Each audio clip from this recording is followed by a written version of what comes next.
স্বাধীনতার স্থপতি প্রেসিডেন্ট মরহুম শেখ মুজিবুর রহমান, স্বাধীনতার স্থপতি বঙ্গবন্ধু শেখ মুজিবুর রহমান, বাংলাদেশের স্থপতি মরহুম শেখ মুজিবুর রহমান। শেখ মুজিবের ছবি নামানোটা উচিত হয়।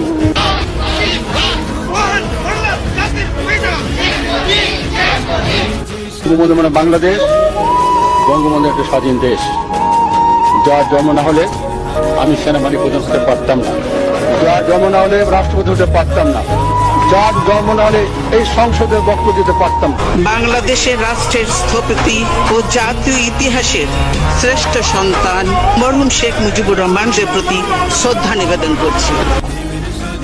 দা ভিঞ্চির মোনালিসা দুইবার রাখতে পারবে না।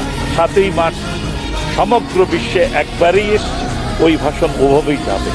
ওই ভাষণ কি বঙ্গবন্ধু শেখ মুজিবুর রহমান বাংলাদেশের সমস্ত আপামর জনতার সম্পদ, ঠিক কিনা?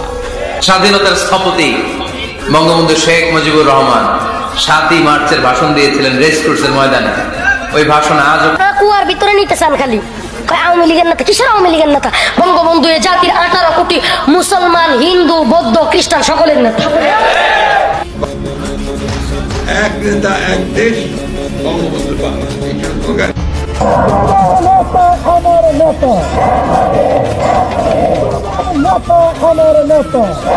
আওয়ামী লীগ দেশের স্বাধীনতা লড়াই করে